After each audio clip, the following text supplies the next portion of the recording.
We are about to living in a 5G network, which means faster, lower latency, and more capacity for the number of smart devices connecting at once. It's like a refreshing to the network.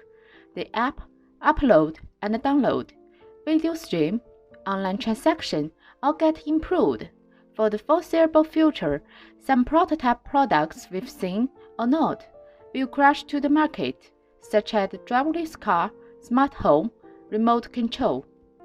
However, it doesn't just pop up and say, "Hi, I'm 5G. I beat up the last generation 4G, so I show up."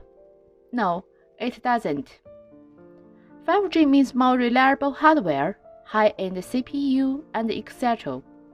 Most important is we need bigger data storage, data center, cause bunch of data is uploaded and live in a hard drive, so-called the cloud. The hard drive itself might be as same as yours, but the number is huge. They are installed in an array. The data storage could be 50 terabyte, and multiple arrays are installed in a cabinet. Just look this. A data center could contain as many as the owner could pay for the costs. If you have tried to run multiple or high-demanding software on your computer, you must have encountered slow running or even crash. In terms of these kinds of situation, on one hand, you request to overrun what it could bear. On the other hand, the electronic components like CPU, GPU, memory bar, BGA swiftly heat up. The cooling system inside your computer keeps running. A large number of hot air emitted from the air outlet. If you keep running the programs to combat damaging the components, the onboard logic will degrade its performance. However, if you use high-performance cooling system to decrease the temperature of these components, at least the working performance maintains 100%. The data center is similar but more complex, and the number of components is much more, and we are not allowed to bring a data center crash. Let's imagine self-driving autonomous cars flood onto the roads. Bitcoin becomes the official currency in countries.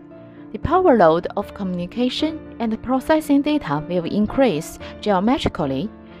Better cooling efficiency is going to be needed. And the recent novel coronavirus just accelerated the progress. We are sitting in our home and communicate through the internet. Hey, I just upload a video to the cloud. The development of electronics cooling has never stopped. There are two impressive tasks in the traditional air cooling data center room. First is the chilling temperature. Second is the raised floor. The cooled air is produced by air conditioners and pressurized to the raised floor, then delivered to the server rack through layers of array cabinets and entered to the hot pipe, circled to the cooling part. The disadvantage is uneven heat dissipation. To keep the end gas cooling enough, the air conditioner and compressor must work really hard, which leads to huge power consumption and poor efficiency. However, now people are trying something new. Lots of large business join support from the nature. Someone builds data center into a gulf, undersea, the lake, etc., maximizing the utilization of geography and climate. We have to admit they really dealt with the problem of power consumption for cooling with great performance. However, the initial investment in conquering the trouble from nature sometimes costs a lot. For example, seawater. The pipe is the fiberglass reinforced pipe. The plate from plate exchanger is made of titanium, which in order to resist the corrosion of seawater. The lake is full of impurity. The cooling water has to be going through multiple filters before entering the system, not to mention the container designs to be waterproof and high pressure bear.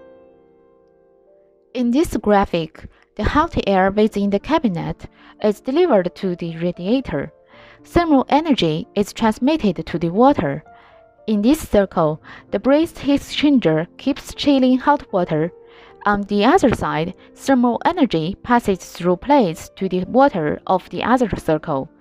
There is a fuel state transform of the fluid due to its high boiling point under proper design, which is called single-phase cooling.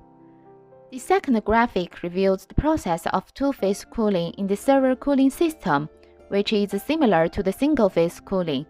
However, owing to the low boiling of the fluid, thermal energy leads to state transform.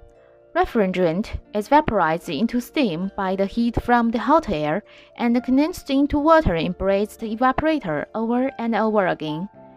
On the other side, water keeps on transporting heat to cooling tower with extremely few power consumption compared to the traditional air cooling system in data center.